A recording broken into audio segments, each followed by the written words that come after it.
আসসালামু আলাইকুম।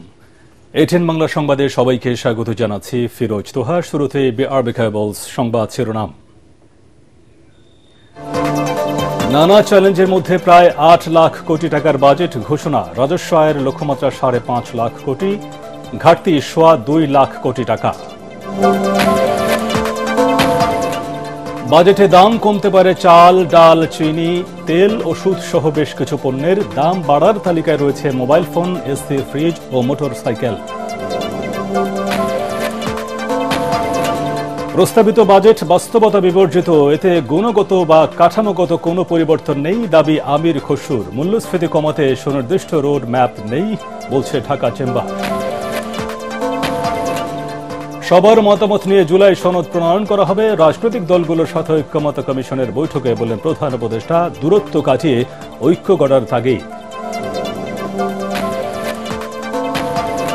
এবং মেজর সিনহা হত্যা মামলায় ওসি প্রদীপ সহ দুজনের মৃত্যুদণ্ড ও ৬ আসামির যাবজ্জীবন হাইকোর্টে বহাল। রায়ে সন্তুষ্ট সিনহার পরিবার ও রাষ্ট্রপক্ষ।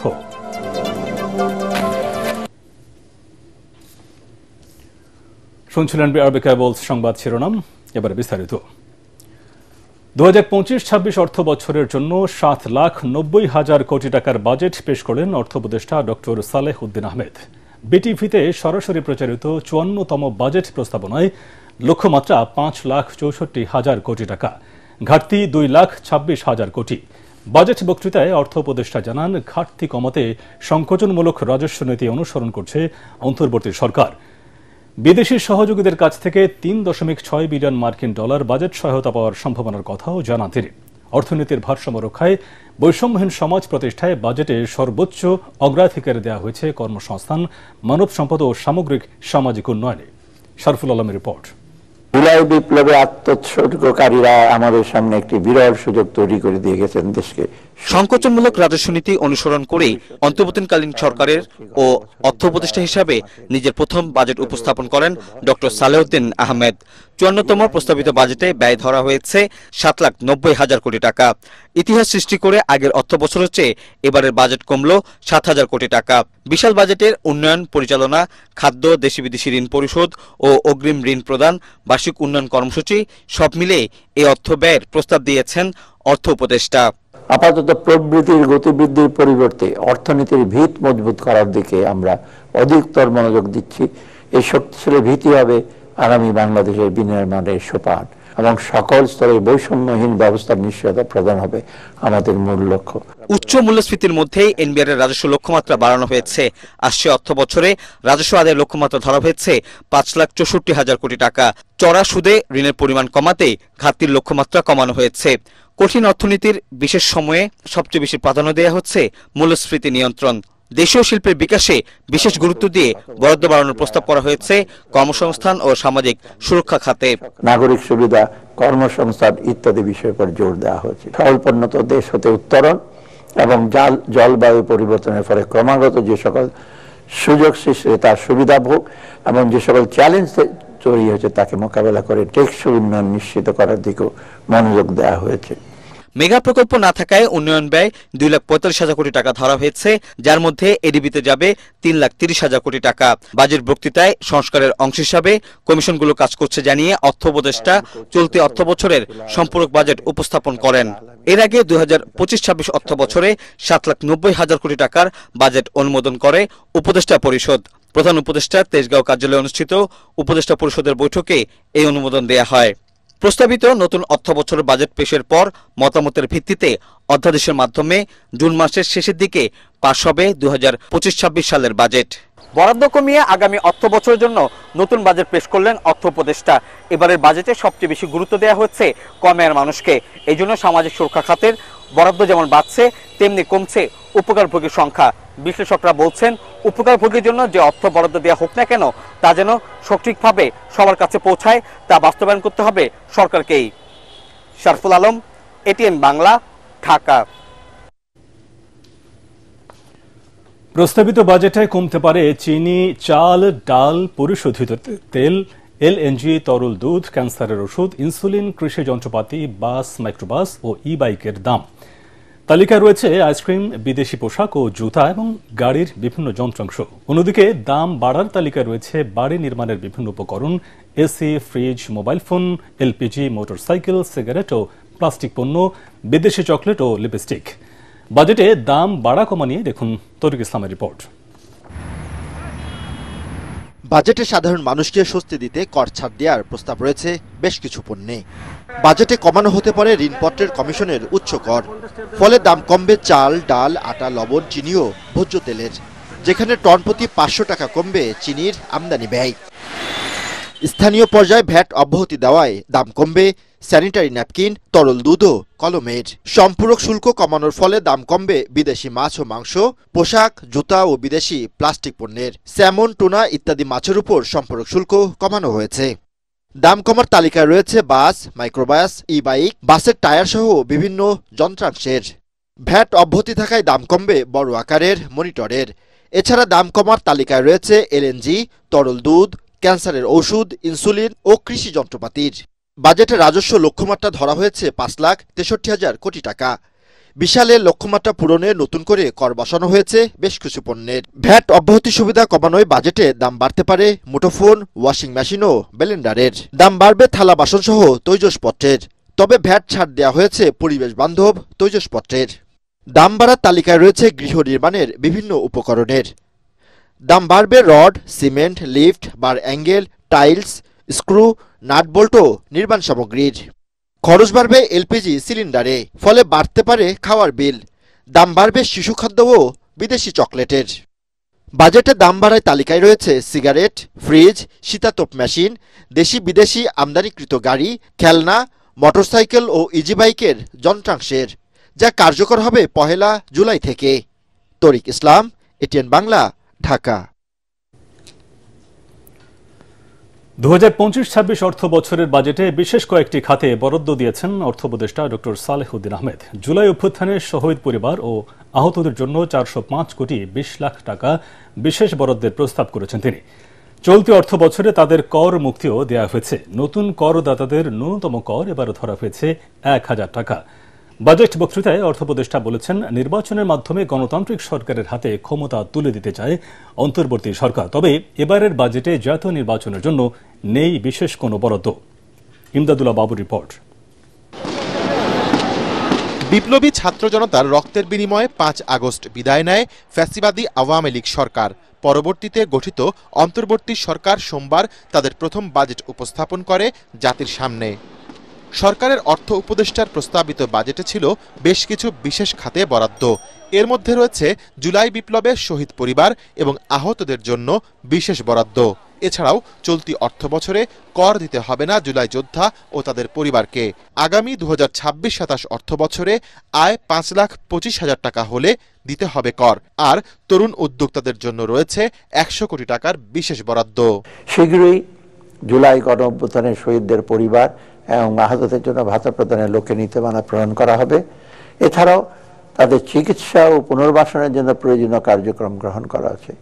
আগামী ২০২৫-২৬ অর্থ বছরে জুলাই গণ অভ্যুত্থানের শহীদদের পরিবার এবং আহতদের জন্য ৪২৫ কোটি ২০ লক্ষ টাকা বরাদ্দ রাখার প্রস্তাব করছি। ব্যক্তি পর্যায়ে করমুক্ত আয়সীমা এবার পুরুষদের জন্য ৩,৫০,০০০ টাকা এবং নারীদের জন্য ৪ লাখ টাকা প্রস্তাব করা হয়েছে। নতুন করদাতাদের ন্যূনতম কর ধরা হয়েছে ১,০০০ টাকা। সামাজিক সুরক্ষায় কমানো হয়েছে বরাদ্দ, তবে বাড়ানো হয়েছে পরিসর। নতুন করে যুক্ত হয়েছে ৪ লাখ পরিবার। ৫০ থেকে ১০০ টাকা পর্যন্ত বেড়েছে বিভিন্ন মাসিক ভাতা। বয়স্ক ভাতা করা হয়েছে ৬৫০, নারী ও বিধবা ভাতা ৬৫০ এবং প্রতিবন্ধী ভাতা করা হয়েছে ৯০০ টাকা। পেনশন ছাড়া সামাজিক নিরাপত্তা খাতে বরাদ্দ দেওয়া হয়েছে প্রায় ৯৫,০০০ কোটি টাকা। সরকারি চাকরিজীবীদের বিশেষ সুবিধা দিতে অর্থ বরাদ্দের প্রস্তাব করেছেন অর্থ উপদেষ্টা। তিনি বলছেন, বাজেটে মানুষের জীবিকার নিরাপত্তায় দেয়া হয়েছে বিশেষ গুরুত্ব। অর্থনৈতিক স্থিতিশীলতা ফিরিয়ে এনে একটি উন্নত সমাজ বিনির্মাণের উদ্দেশ্যে আমরা যে সকল কার্যক্রম গ্রহণ করেছি তার মূল লক্ষ্য হচ্ছে শূন্য দারিদ্র্য, শূন্য বেকারত্ব এবং শূন্য কার্বন ভিত্তিক সমাজ বিনির্মাণ, যার মাধ্যমে আমূল পরিবর্তন হবে দেশের মানুষের জীবনমানের এবং মুক্তি মিলবে বৈষম্যের দুষ্ট চক্র থেকে। 2025-26 অর্থ বছরে নির্বাচন কমিশন সচিবালয়ের জন্য বরাদ্দ দেওয়া হয়েছে 2,956 কোটি টাকা। তবে জাতীয় নির্বাচনের জন্য বাজেটে আলাদা কোনো বরাদ্দ নেই। অন্তর্বর্তী সরকারের অন্যতম লক্ষ্য হল নির্বাচন ব্যবস্থার সংস্কার, একটি অবাধ ও নিরপেক্ষ নির্বাচনের মাধ্যমে জনগণের ভোটাধিকার প্রতিষ্ঠা করা এবং গণতান্ত্রিক সরকারের হাতে ক্ষমতা হস্তান্তর করা। গত 1.5 দশকে দেশের নির্বাচন ব্যবস্থা পুরোপুরি ভেঙে ফেলা হয়েছে।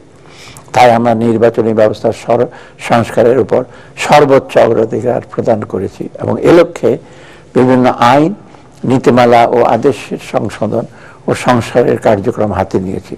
এছাড়া স্বাস্থ্য খাতে গত অর্থ বছরের তুলনায় বাড়িয়ে বরাদ্দ দেওয়া হয়েছে 41,908 কোটি টাকা।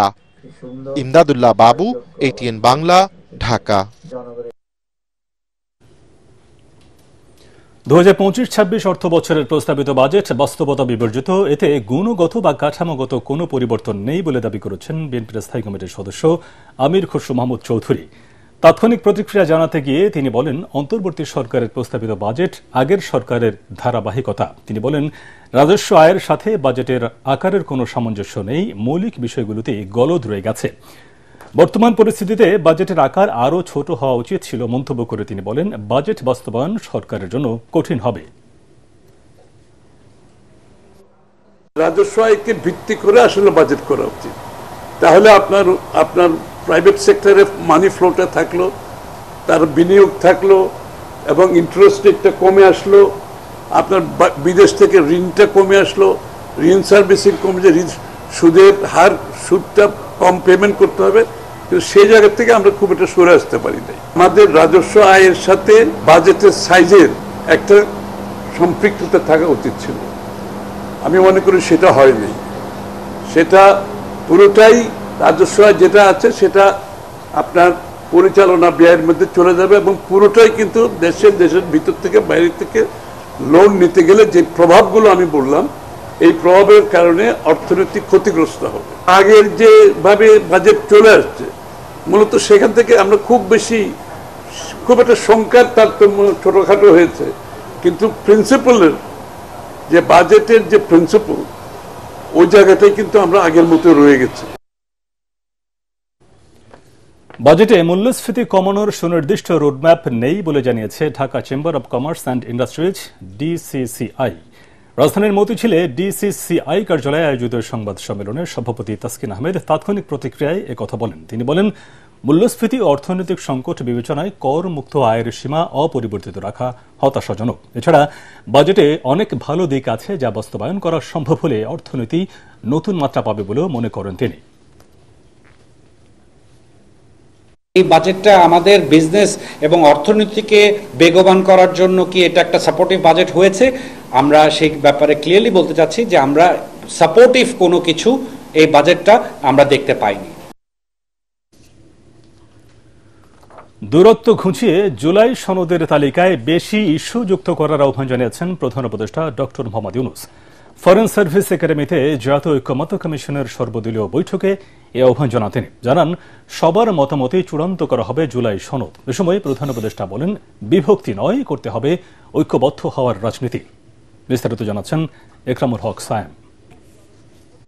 দ্বিতীয় দফায় সর্বদলীয় বৈঠক করল জাতীয় ঐকমত্য কমিশন। এই আয়োজনকে ঘিরে বিভিন্ন রাজনৈতিক দলের নেতাদের মিলন মেলা হয় ফরেন সার্ভিস একাডেমি সম্মেলন কক্ষে। প্রধান উপদেষ্টা ও জাতীয় ঐকমত্য কমিশনের সভাপতি অধ্যাপক ডক্টর মোহাম্মদ ইউনূস উদ্বোধনী বক্তব্য রাখেন। বলেন, জাতির প্রকৃত ভবিষ্যৎ রচনা করছে ঐকমত্য কমিশন। সবাই মিলে বাংলাদেশের প্রকৃত ভবিষ্যৎ রচনা করা হচ্ছে, এটা আমাকে শিহরণ জায়গায় অত্যন্ত আনন্দিত হয়েছে যে কত গভীরভাবে আপনারা এটাতে গিয়েছেন এবং শুধু ওনাদের সঙ্গে, কমিশনের সঙ্গে আলাপ করে না, নিজেদের ভেতরে আলাপ করেছেন এবং আন্তরিকভাবে বুঝে আমাদেরকে বলার চেষ্টা করেছেন, আপনাদের সঙ্গে বিতর্ক করেছেন কমিশনের সঙ্গে। এটা আমাকে অত্যন্ত হৃদয়ে টাচ করে আমাকে, যে এরকম আগ্রহ নিয়ে সবাই যদি আমরা বসি, নিশ্চয়ই একটা ভালো কিছু এর মধ্যে থেকে আসবে। জুলাই সনদের মাধ্যমে অনেকগুলো বিষয়ে একমত হওয়ার গুরুত্ব তুলে ধরেন প্রধান উপদেষ্টা। আশা করেন বিভিন্ন বিষয়ে দূরত্ব কমার। মিলিয়ে শেষ পর্যন্ত আমরা জুলাই সনদ করব, এইটি হলো আমাদের লক্ষ্য, যেখানে আমরা সবার ঐকমত্যগুলো তুলে ধরব। অনেকগুলো বিষয় হচ্ছে কাছাকাছি এসে গেছি, আরেকটু হলে আমাদের তালিকাতে আরেকটা সুপারিশ যুক্ত হয়, ওই ঐক্য ঐক্যমত্যের সুপারিশে। তো এই সুযোগ যেন আমরা হারিয়ে না ফেলি। এই দ্বিতীয় পর্বের আমি যদ্দূর বলছি, প্রফেসর রিয়াসা তারা ব্যাখ্যা করবেন যে এই আলাপটা নিয়ে যেটুকু তফাৎ ছিল, দূরত্ব ছিল, সেই দূরত্বকে গুছিয়ে এনে যাতে আমাদের জুলাই সনদে বর্তমানে যতগুলো ঐক্যমতের বিষয় আছে তার মধ্যে যে আরো কিছু যোগ করতে পারে, দেখতে সুন্দর লাগবে, জাতীয় একটা সনদ হলো, অনেকগুলো বিষয়ে আমরা একমত হইতে পেরেছি। জাতি হিসেবে আমরা গর্বিত জাতি হিসেবে দাঁড়াতে পারে যে আমরা তো এরকম বিভক্তিকরণ প্রক্রিয়ার মধ্যে রাজনীতি সৃষ্টি করিনি, আমরা সৃষ্টি করছি ঐক্যবদ্ধ হওয়ার জন্য, দেশের উন্নতির জন্য, দেশের মঙ্গলের জন্য। 28টি দল ও 2টি জোটের প্রতিনিধি অংশ নেয় বৈঠকে। বিএনপি, জামাত ও এনসিপির 3 জন করে প্রতিনিধি ও অন্যান্য দলের 1 জন করে প্রতিনিধি বৈঠকে অংশ নেন। ইকরামুল হক সায়েম, এটিএন বাংলা, ঢাকা।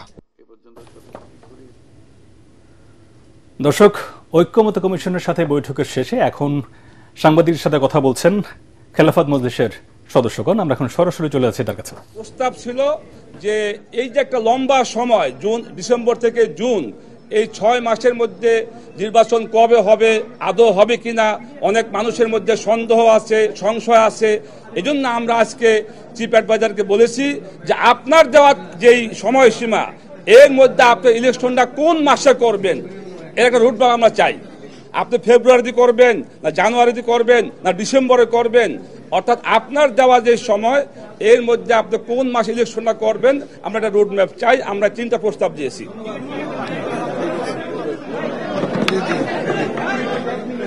আসসালামু আলাইকুম ওয়া রাহমাতুল্লাহি ওয়া বারাকাতুহু। জমিয়তে উলামা ইসলাম বাংলাদেশের পক্ষ থেকে বলছি, আমরা আজকে জাতীয় ঐক্যমত্য কমিশন আহূত সংলাপে এসেছি।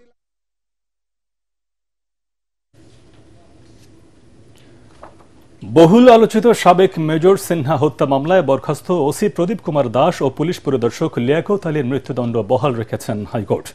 বহাল রাখা হয়েছে 6 জনের যাবজ্জীবন কারাদণ্ডের সাজাও। বিচারপতি মোস্তাফিজুর রহমান ও বিচারপতি সগির হোসেনের দ্বৈত বেঞ্চ সকালে এই রায় ঘোষণা করেন। রায়ে সন্তোষ প্রকাশ করেছে নিহত সিনহার পরিবার ও রাষ্ট্রপক্ষ। তবে তৎকালীন পুলিশ ও র্যাবের শীর্ষ কর্মকর্তাদের চাপে কক্সবাজার পুলিশের অনেকে ধরাছোঁয়ার বাইরে বলে অভিযোগ বাদী ও তার সহযোগীদের। বিস্তারিত জানাচ্ছেন হুমায়ুন চিশতি। 2020 সালের 31 জুলাই রাতে কক্সবাজারের মেরিন ড্রাইভ সড়কের শামলাপুর চেকপোস্টে মেজর সিনহা 2 হাত উঁচু করে নামলেও পরিকল্পিতভাবে তাকে গুলি করে হত্যা করে পুলিশ। পরে মাদক দিয়ে ঘটনা ভিন্ন খাতে নেয়ারও চেষ্টা করা হয়েছিল। 2022 সালের 31 জানুয়ারি কক্সবাজারের জেলা ও দায়রা জজ আদালত টেকনাফ থানার সাবেক ওসি প্রদীপ কুমার দাস ও বাহারছড়া পুলিশ তদন্ত কেন্দ্রের তৎকালীন পরিদর্শক বরখাস্তকৃত লিয়াকত আলীকে মৃত্যুদণ্ড দেয়। অপর 6 আসামিকে যাবজ্জীবন কারাদণ্ড দেয় আদালত। মামলার ডেথ রেফারেন্স ও আপিলের শুনানি শেষে বিচারিক আদালতের রায় বহাল রাখে হাইকোর্ট। মহামান্য হাইকোর্ট বিভাগ আজকে নিম্ন আদালতের বিচারিক আদালতের রায় বহাল রেখেছেন, অর্থাৎ 2 জনের ফাঁসি এবং 6 জনের যাবজ্জীবন জেল, এটি বহাল রেখেছেন।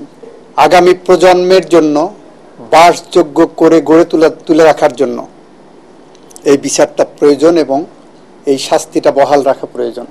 এই নির্মম হত্যাকাণ্ডের বিচার যদি বাংলাদেশের মাটিতে আমরা না করতে পারি, তাহলে এই বাংলাদেশ তার সভ্যতার ইতিহাসে একটি প্রশ্নবোধক চিহ্ন হয়ে থাকবে।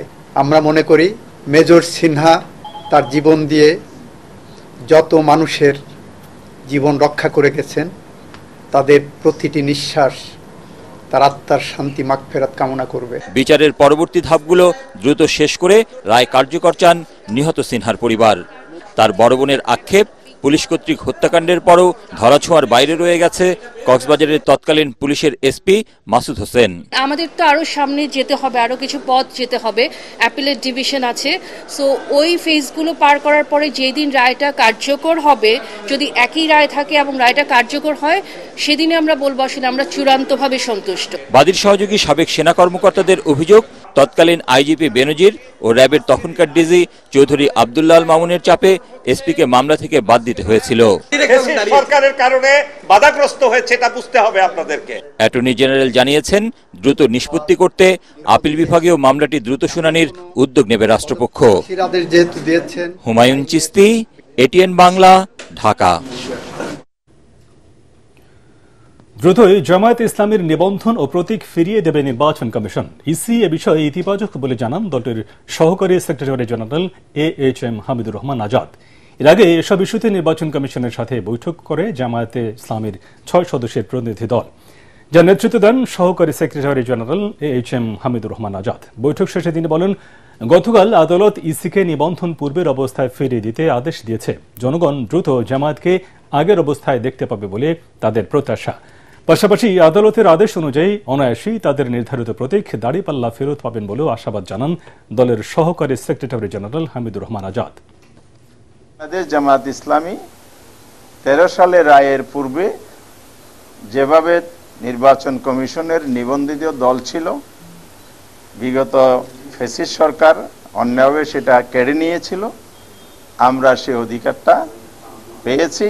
এই আদেশের মধ্য দিয়ে আদালত এখানে ন্যায় বিচারের পরিচয় দিয়েছে। ঈদ যাত্রায় ট্রেনে শিডিউল বিপর্যয় ঘটলে বিশেষ ট্রেনের ব্যবস্থা রাখা হয়েছে বলে জানিয়েছেন কমলপুর স্টেশন ম্যানেজার সাজিদুল ইসলাম। যাত্রীদের নির্বিঘ্ন ভ্রমণ নিশ্চিতে আইন শৃঙ্খলা বাহিনীর সতর্ক অবস্থানের পাশাপাশি প্ল্যাটফর্ম ও ট্রেনের ভেতর বিভিন্ন সচেতনতামূলক প্রচারণা চালাচ্ছে রেলওয়ে কর্তৃপক্ষ। ঈদের আগে ও পরে রাখা হয়েছে স্পেশাল ট্রেন সার্ভিস। এদিকে ঈদে ঘরমুখ মানুষের এখনও খুব একটা ভিড় নেই কমলাপুর রেল স্টেশন ও বাস কাউন্টারগুলোতে। আরও জানাচ্ছেন মুশফিক রহমান।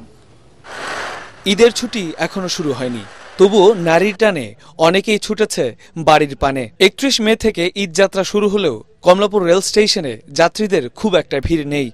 অনলাইনে টিকিট কেটে অনেকটা স্বস্তিতেই প্রিয়জনের কাছে ফিরছেন যাত্রীরা। গতবারের চেয়ে এবার একটু কম আছে, অতটা বোঝা যাচ্ছে না। এখনো তো টাইম আছে, এখনো তো সরকারি ছুটি দেয়নি পুরোটাই। প্রতি বছর অনেক কম সিকিউরিটি থাকে, এবার সিকিউরিটিটাও অনেক ভালো ব্যবহার করছে এবং বাইরের যে টুকাই যারা আছে এরা এখানে ঢুকতে পারছে না। টিকিট পাইতে এত ঝামেলা হয় নাই, কারণ আমরা অনলাইনে কাটছি। তবে একটা চাপ পাইতে হয়েছে, কারণ হচ্ছে 1 মিনিটের মধ্যে টিকিট শেষ। পরে যেতে হলে অনেক ভিড় হয়ে যাবে, আগে চলে যাচ্ছি, আব্বা আম্মার সাথে ঈদ করবো। এবছর টিকিটবিহীন যাত্রীর সংখ্যা অনেক কম বলে জানিয়েছেন কমলাপুর রেল স্টেশনের ম্যানেজার। ঈদে যাত্রীদের স্বাচ্ছন্দ্য ভ্রমণ নিশ্চিত করতে ঈদের আগে 4 থেকে 6 জুন এবং ঈদের পরে 9 থেকে 14 জুন বিশেষ ট্রেন সার্ভিস চালু করবে রেলওয়ে কর্তৃপক্ষ। সতর্ক অবস্থানে রয়েছে আইন শৃঙ্খলা রক্ষাকারী বাহিনী। আমরা ধারণা করছি 4 এবং 5 তারিখে যাত্রীর চাপ বাড়বে। বিষয়টা বিবেচনা করে আমাদের যথেষ্ট প্রস্তুতি আছে। কোনো ট্রেন যদি অত্যাধিক বিলম্ব হয়ে যায়, সেক্ষেত্রে আমাদের স্পেয়ার র্যাক রেডি আছে, ইনশাআল্লাহ যথাসময়ে ট্রেন ছেড়ে যাবে। এদিকে রাজধানীর বাস কাউন্টারগুলোতেও নেই যাত্রীদের বাড়তি চাপ। ভিড় এড়াতে আগেভাগেই অনেকেই ফিরছেন বাড়ি। তবে 4 তারিখ থেকে ভিড় বাড়বে বলে আশা কর্তৃপক্ষের। লাস্ট টাইম একটু ঝামেলা হয়, সো আমি চাচ্ছি না আসলে লাস্ট টাইম এত ঝামেলার মধ্যে যেতে। আমি একটু আগে চলে যাব, আবার ছুটি কাটিয়ে আবার চলে আসবো নিজের মতো করে। আগে থেকে অনেক ভালো, আগে টিকিট পাওয়া যেত না, এটা সত্যি, বাট এখন টিকিট পাওয়া যায়। এখন people are very humble, they are trying to cooperate with us as usual. মানে খুব বেশি আহামরি যে ভিড় আছে এমন না। 5 থেকে 6 তারিখে যে আপনার শিডিউলটা, 4 তারিখ থেকে শিডিউলটা হ্রাস। তবে যাত্রীদের চাহিদা অনুযায়ী বাস বাড়ানো সম্ভব বলে জানান বাস মালিকরা। Mushfiqur Rahman, ATN Bangla, Dhaka. Bangladesh cricket board BCBর সভাপতির পদ থেকে অপসারণের বৈধতা চ্যালেঞ্জ করে ফারুক আহমেদের করা রিট খারিজ করে দিয়েছেন হাইকোর্ট। বিচারপতি কাজী জিনাত হক ও বিচারপতি আইনুন নাহার সিদ্দিকার দ্বৈত বেঞ্চ রিট আবেদনটির কার্যতালিকা থেকে বাদ দিয়ে আদেশ দেন। রোববার হাইকোর্টে দায়ের করা রিটে BCBর নতুন সভাপতি হিসেবে আমিনুল ইসলাম বুলবুলকে নিয়োগের সিদ্ধান্ত চ্যালেঞ্জ করা হয়। BPL সংক্রান্ত সত্যানুসন্ধান কমিটির প্রতিবেদন এবং 9 বোর্ড পরিচালকের 8 জনের অনাস্থা বিবেচনায় নিয়ে NSC গত বৃহস্পতিবার পরিচালক পদে ফারুকের মনোনয়ন বাতিল করে। ফলে স্বয়ংক্রিয়ভাবে সভাপতি পদ হারান তিনি। পরদিন শুক্রবার BCBর পরিচালনা পরিষদের সভায় পরিচালকদের ভোটে সর্বসম্মতিক্রমে 17তম সভাপতি হিসেবে নিয়োগ পান বাংলাদেশ ক্রিকেটের আরেক সাবেক অধিনায়ক আমিনুল ইসলাম বুলবুল। জনক ফারুক আহমেদ সাহেবও জাতীয় ক্রীড়া পরিষদের নমিনেটেড ডাইরেক্টর ছিলেন এবং এখন যে নবনির্বাচিত প্রেসিডেন্ট হয়েছেন উনিও আসলে আমিনুল ইসলাম বুলবুল সাহেবও জাতীয় ক্রীড়া পরিষদেরই নমিনেটেড। এটা ওনাদের এখতিয়ার, এটা BCB কনস্টিটিউশন অনুযায়ী ওনাদের এই আছে, এটা ওনাদের জন্য রিজার্ভ করা আছে। তো ওনারা যেটা করেছে এটা ওনাদের প্রসেস অনুযায়ী করেছে। বান্দরবানে প্রবল বৃষ্টি ও পাহাড়ি ঢলে সাঙ্গু, মাতামুহুরী ও বাঘখালী নদীর পানি বেড়েছে। এতে নাইক্ষ্যংছড়ি উপজেলার বাইশাড়ি ও তুমরু এলাকায় অর্ধ শতাধিক ঘরবাড়ি পানিতে তলিয়ে গেছে। পানিবন্দী হয়ে পড়েছে শতাধিক পরিবার। জেলার রুমা, থানচি ও খাংচি আলীকদম সড়কে পাহাড় ধসে বিভিন্ন জায়গায় বন্ধ হয়ে গেছে সড়ক। অন্যদিকে পাহাড় ধসে প্রাণহানির আশঙ্কায় লামা উপজেলার 7টি পর্যটন কেন্দ্র বন্ধ ঘোষণা করেছে প্রশাসন। জেলার 7টি উপজেলায় 220টি আশ্রয় কেন্দ্র খোলা হয়েছে। এদিকে পাহাড়ি ঢলে পাহাড় ধসের ঘটনা ঘটেছে পার্বত্য জেলা খাগড়াছড়িতেও। আশ্রয়কেন্দ্রে সরিয়ে নেওয়া হয়েছে কয়েকশো পরিবারকে। অন্যদিকে টানা বৃষ্টি ও ভারত থেকে আসা পাহাড়ি ঢলে ব্রাহ্মণবাড়িয়া রাখাউড়ার 20টি গ্রাম প্লাবিত হয়েছে। পানি ঢুকেছে স্থলবন্দর এলাকায়ও। তলিয়ে গেছে বসত বাড়ি, সবজি ক্ষেত, রাস্তাঘাট। স্থানীয় পানি উন্নয়ন বোর্ড জানিয়েছে, হাওড়া নদীর পানি স্বাভাবিকের তুলনায় 42 সেন্টিমিটার বেড়ে যাওয়ায় এই অবস্থার সৃষ্টি হয়েছে।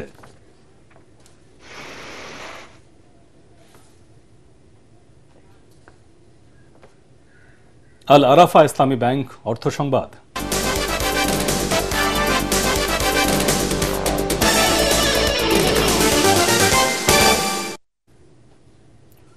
নতুন নকশার 6টি ব্যাংক নোটের ছবি প্রধান উপদেষ্টার কাছে হস্তান্তর করা হয়েছে। প্রধান উপদেষ্টার কার্যালয়ের উপদেষ্টা পরিষদের বৈঠক শেষে বাংলাদেশ ব্যাংকের governor doctor Ahsan H Mansur প্রধান উপদেষ্টা অধ্যাপক মোহাম্মদ ইউনুসের কাছে নতুন নকশার 6টি ব্যাংক নোটের ছবি হস্তান্তর করেন।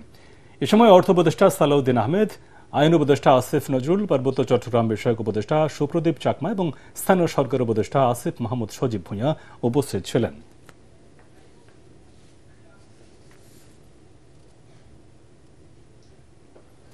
এবার আন্তর্জাতিক সংবাদ।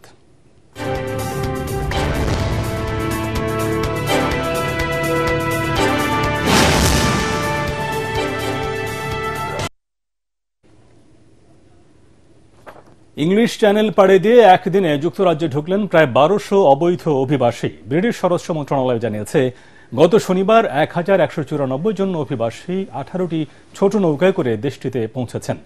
চলতি বছর এ পর্যন্ত একদিনে এটি সর্বোচ্চ অভিবাসন প্রত্যাশীর যুক্তরাজ্যে প্রবেশের ঘটনা।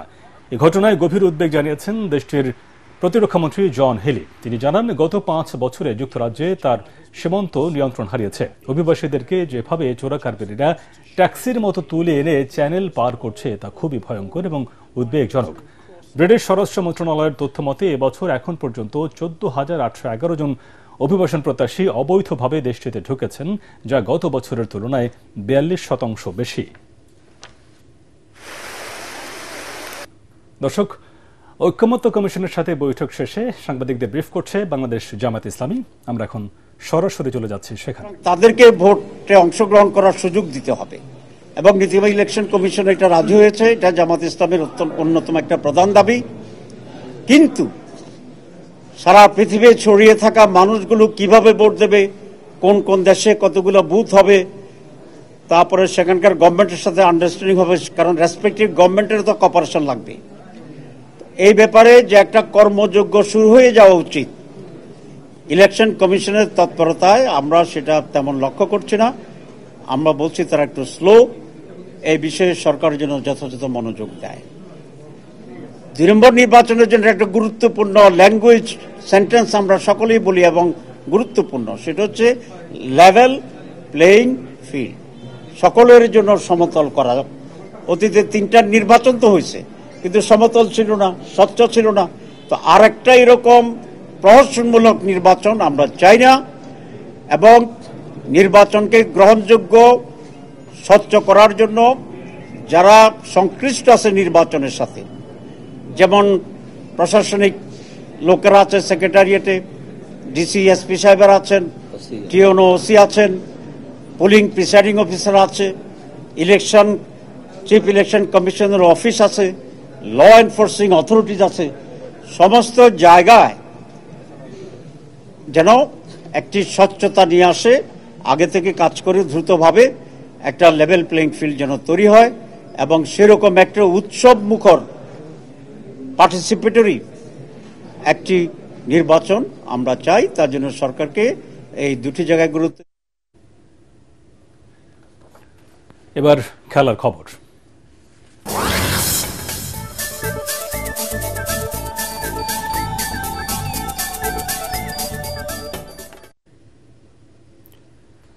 196 রানের লড়াকু সংগ্রহ গড়া সত্ত্বেও শেষ রক্ষা হল না বাংলাদেশ ক্রিকেট দলের। 16 বল হাতে রেখেই পাকিস্তানের কাছে 7 উইকেটে হারল লিটন তাওহিদরা। এতে 3 ম্যাচের টি20 সিরিজে হোয়াইট ওয়াশ হল টাইগাররা। 46 বলে 107 রানে অপরাজিত থাকেন ম্যাচ সেরা মোহাম্মদ হারিস। এই পরাজয়ে 3 ম্যাচের সিরিজে হোয়াইট ওয়াশ হল বাংলাদেশ। এসএম আশরাফের রিপোর্ট। লাহোরের গাদ্দাফি স্টেডিয়াম জ্বলজ্বল করছিল। রঙিন আলোয় গ্যালারিতে ছিল গর্জন, উত্তেজনা আর রোমাঞ্চ। আর সেই আলোতেই হারিয়ে গেল বাংলাদেশ। পাকিস্তানের বিপক্ষে টি20তে সর্বোচ্চ রান করেও বিবর্ণ মলিন মুখে মাঠ ছাড়তে হলো লিটন দাসদের। অথচ ব্যাট হাতে যেভাবে আগুন ছড়িয়েছিলেন তানজিদ হাসান তামিম আর পারভেজ হোসেন ইমন, তাতে মনে হচ্ছিল সেই আগুনে বুঝি স্বাগতিকরা ছারখার হয়ে যাবে। 10 ওভার 3 বলে দুজনের জুটিতে আসে 110 রান। 32 বলে 42 রান করে তামিম আউট হলো। 27 বলে 6-4 আর 3 ছক্কায় হাফ সেঞ্চুরি তুলে নেন ইমন। কিন্তু এই দুজনের বিদায়ের পরই ছন্দপতন। 11 রানে 3 উইকেট হারালে বলের সঙ্গে পাল্লা দিয়ে আর রান তুলতে পারেনি টাইগাররা।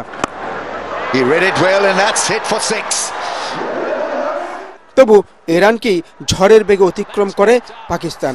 মাত্র 45 বলে সেঞ্চুরি তুলে নেন মোহাম্মদ হারিস। তার 8-4 আর 7 ছক্কার ইনিংসে সহজেই ম্যাচ জেতে স্বাগতিক দল।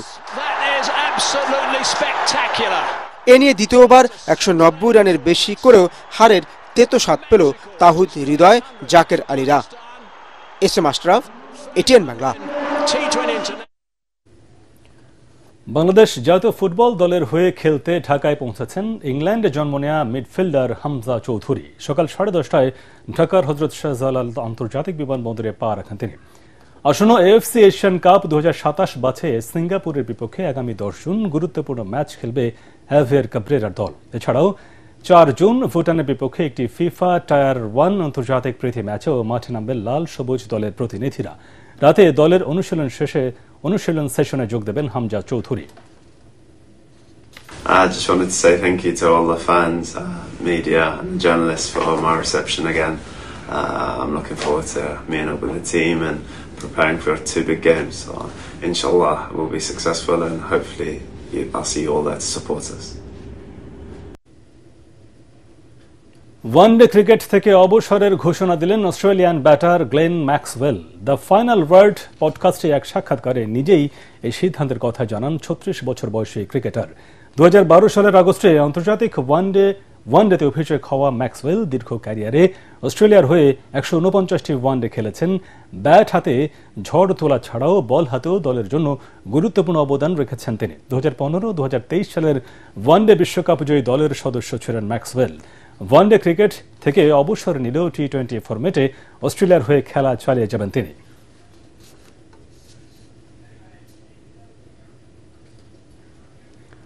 শেষ করার আগে বিআরবি কেবলস সংবাদ শিরোনাম আরেকবার।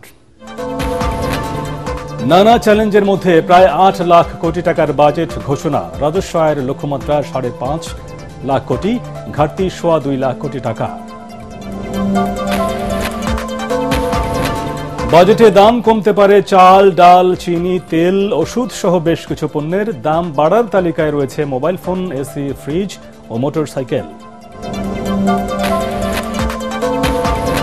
প্রস্তাবিত বাজেট বাস্তবতা বিবর্জিত, এতে গুণগত বা কাঠামোগত কোনো পরিবর্তন নেই, দাবি আমির খসরুর। মূল্যস্ফীতি কমাতে সুনির্দিষ্ট রোডম্যাপ নেই, বলছে ঢাকা চেম্বার। সবার মতামত নিয়ে জুলাই সনদ প্রণয়ন করা হবে। রাজনৈতিক দলগুলোর সাথে ঐকমত্য কমিশনের বৈঠকে বললেন প্রধান উপদেষ্টা। দূরত্ব কাটিয়ে ঐক্য গড়ার তাগিদ। এবং মেজর সিনহা হত্যা মামলায় ওসি প্রদীপ সহ 2 জনের মৃত্যুদণ্ড ও 6 আসামির যাবজ্জীবন হাইকোর্টে বহাল। রায়ে সন্তুষ্ট সিনহার পরিবার ও রাষ্ট্রপক্ষ।